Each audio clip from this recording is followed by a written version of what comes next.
Bonjour ou bonsoir selon le pays où vous vous trouvez.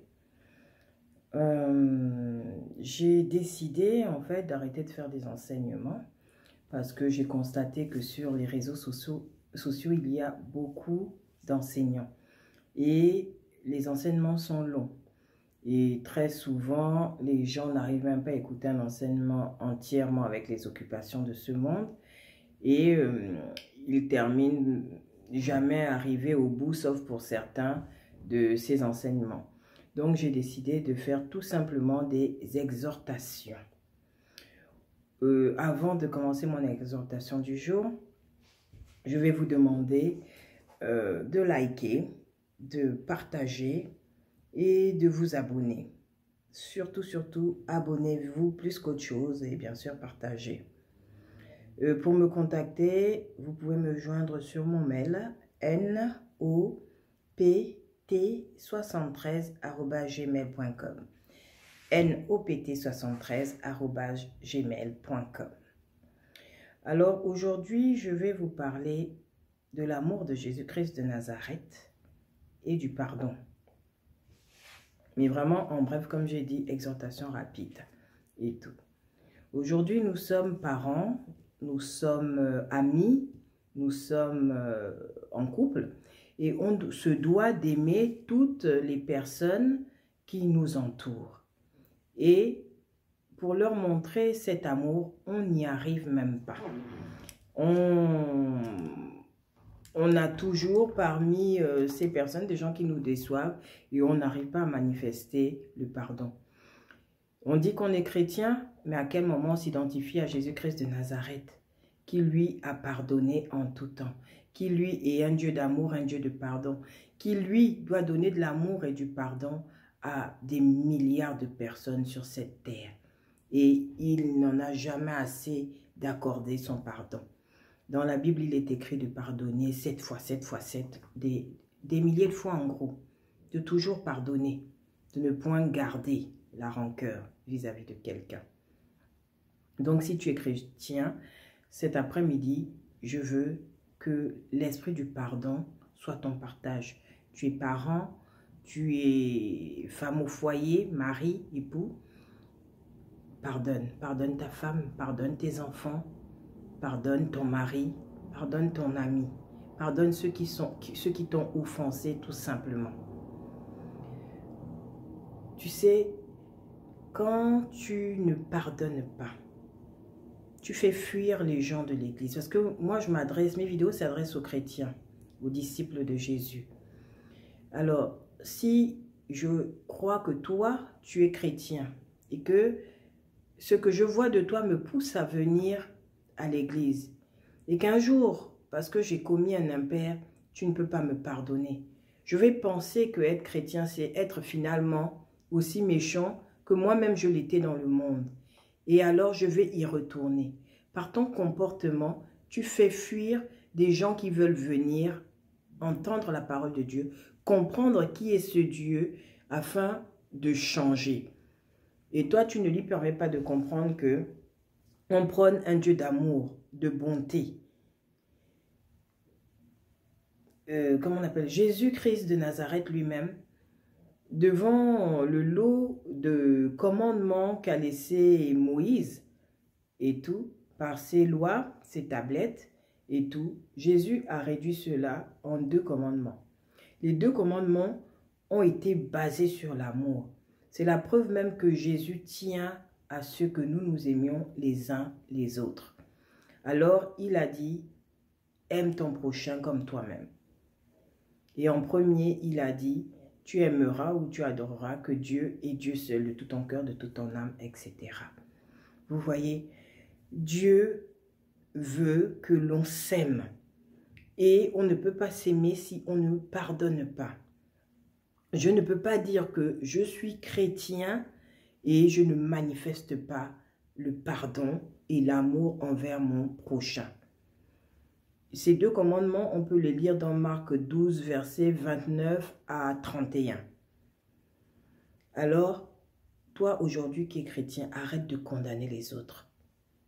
Parce que, imagine-toi, que dans le temps, si aujourd'hui, parce que peut-être tu as connu la parole de Dieu et tu t'es amélioré, mais qu'on t'avait empêché d'être là où tu es aujourd'hui parce que on t'avait bloqué sur un comportement néfaste que tu avais posé il y a longtemps, un acte néfaste, négatif que tu avais posé il y a longtemps. C'est-à-dire tu avais mal parlé à quelqu'un, tu avais trahi, tu avais pris de mauvaises décisions même pour ta vie.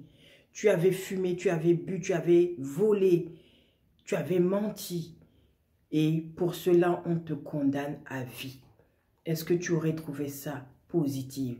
Et que ces gens qui te condamnent se disent chrétiens?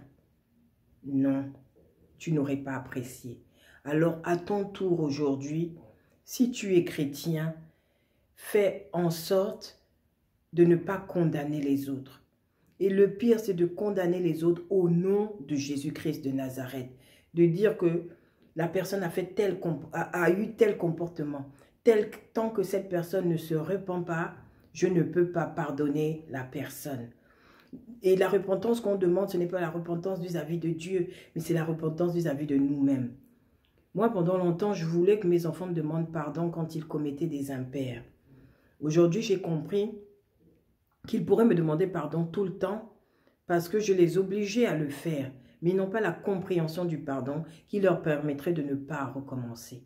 Alors la meilleure compréhension du pardon, c'est de leur montrer que nous, on est en Dieu, que le mal que la personne me fait, moi, je le lui pardonne. Cette personne sera tellement gênée qu'elle ira à son tour fléchir le genou devant Dieu pour te demander pardon devant Dieu. Et de là, Dieu lui-même, il agira pour toucher la personne, lui faire comprendre par le renouvellement de l'intelligence qu'elle ne peut pas fonctionner avec toi si elle ne t'a pas demandé pardon. Ce n'est pas la peine de quémander le pardon.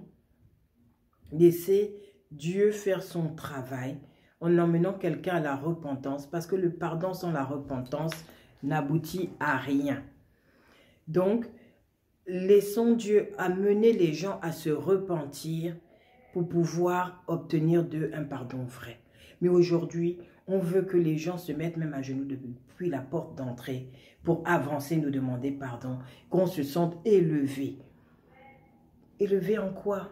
En dignité? En autorité sur la terre? Élevé en quoi? Sois abaissé pour que Dieu et Dieu seul t'élève. Et Dieu élève des gens dont les œuvres sont bonnes. Oui, il y a beaucoup de choses qui permettent la bénédiction, mais nos œuvres aussi participent à cette bénédiction. Alors, est-ce que la méchanceté que j'ai en refusant le pardon, en refusant d'aimer quelqu'un parce qu'il a posé un acte et qu'il n'est pas venu s'excuser devant nous, est-ce que ça nous élève? Est-ce que ça permet que Dieu vienne nous élever? Est-ce qu'on s'est abaissé? J'ai compris aujourd'hui que celui-même qui revenait vers moi quand je quémandais son pardon en premier était même plus élevé que moi. Parce que spirituellement, j'étais basse. En cherchant à ceux qui m'élèvent par son pardon, en me montrant que oui, j'avais raison. Tout ça, c'était juste de l'orgueil. Un but devant mon enfant pour dire je suis père, je suis mère, j'ai l'autorité sur toi et tu vas t'abaisser. Mais aujourd'hui, j'ai compris que quand cet enfant va dans la chambre et dit non, ce que maman a fait pour moi et le mal que je lui ai fait, Seigneur, je te demande pardon. Et qu'il revient vers moi sans que j'aie parlé pour dire maman pardon, c'est merveilleux. Et l'erreur ne se reproduit plus. Cessons de demander aux gens leur pardon. Aimons-les simplement, sans attendre rien en retour. Aimons-nous les uns les autres. Nous aujourd'hui, nous sommes des parents. Nous avons des enfants qui vont se perdre. Nous avons des foyers. Nous avons des maris et des femmes qui vont se perdre. Dieu n'est pas dans le divorce. Si on ne pardonne pas, tout ce à quoi on va aboutir, c'est à divorcer. Et encore une fois, laisser la place à Satan. Si on ne pardonne pas nos enfants, tout ce à quoi on va aboutir, c'est à les faire fuir et faire des délinquants. Et la colère aura eu gain de nous, de notre cœur. Est-ce que quand la colère a eu gain de notre cœur, nous sommes encore enfants de Dieu ou enfants de Satan? Apprenons à manifester l'amour de Dieu. 2 commandements il nous donne. 2 commandements basés sur l'amour. Vous voyez à quel point Jésus aime son prochain et veut qu'on aime son prochain parce qu'il nous demande d'être des imitateurs de sa personne. Alors, celui qui ne connaît pas pardonner, celui qui ne connaît pas aimer l'autre avec ses fautes, il suffit de faire la remarque: tu as commis tel impair, ce n'est pas gentil. Tu as commis tel impair, ce n'est pas bon pour toi. Et ce n'est pas ce que la parole de Dieu te demande de faire. De dire aux gens ce que dit la parole de Dieu. Mais nous n'avons pas le droit de juger. Que l'on laisse le jugement à Dieu. Continuons à avancer avec ces personnes dans l'amour. Continuons à les édifier, à les fortifier avec la parole de Dieu. Et par nos comportements, leur montrer ce qu'est l'amour et le pardon de Jésus-Christ de Nazareth, afin qu'ils soient convertis. Récemment, j'ai lu une histoire d'un homme qui allait à l'église et qui ne connaissait pas encore Dieu, qui voulait connaître. Il est allé accompagner sa femme pour entendre la parole. Et là, son téléphone a sonné. Le pasteur en a fait un sermon. Et en rentrant à la maison, la femme dans la voiture, et à la maison, ça a été un tapage. Le monsieur n'a pas pu retourner à l'église. Il est retourné dans le monde, dans ses alcools et dans ses bars. Vous voyez, tout ça, c'est à cause de l'amour du chrétien. Est-ce qu'une remarque n'aurait pas suffi? Est-ce qu'il fallait aller aussi loin pour amener la personne à comprendre qu'il aurait dû éteindre son téléphone? Vous voyez, Jésus lui-même pardonnait. Pierre l'a renié. Pierre marchait avec lui. C'était un ami sincère, un frère.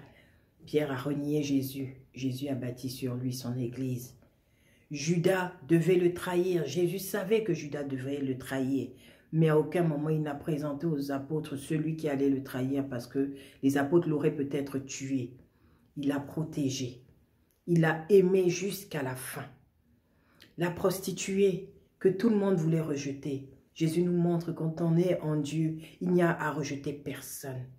Des fois, des gens passent par des voies qui ne confessent pas le nom de Dieu parce que c'est leur destin. Ils doivent prendre cette voie pour aboutir à celle qui mène à leur destinée. Alors, il faut laisser la volonté de Dieu s'accomplir dans leur vie. Les accompagner pour qu'ils ne s'égarent point, pour qu'ils ne soient point à la merci de Satan totalement, mais ne pas les rejeter. Parce que si on les rejette, on les livre au monde.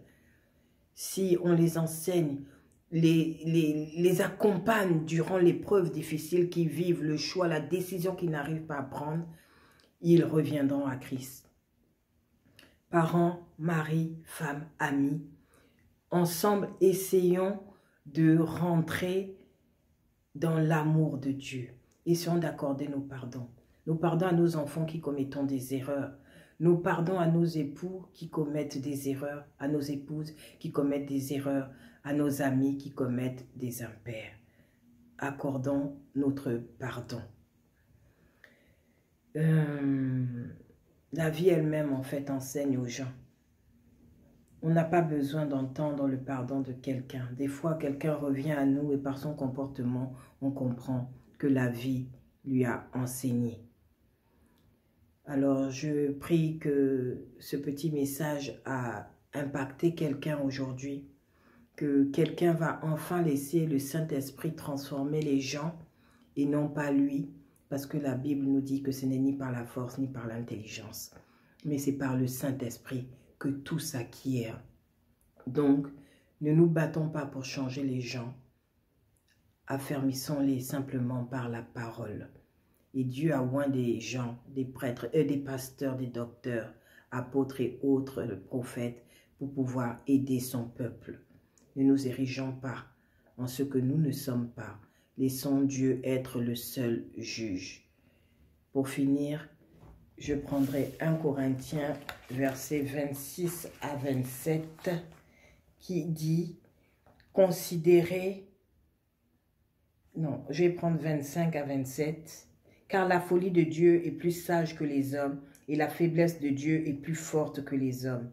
Considérez, frères, que parmi vous qui avez été appelés, il n'y a ni beaucoup de sages selon la chair, ni beaucoup de puissants, ni beaucoup de nobles. Mais Dieu a choisi les choses folles du monde pour confondre les sages. Dieu a choisi les choses faibles du monde pour confondre les fortes. Soyez bénis, peuple de Dieu. J'espère que ça a été court et que vous avez pu suivre toute la vidéo. Merci. Abonnez-vous, partagez, likez. Soyez bénis.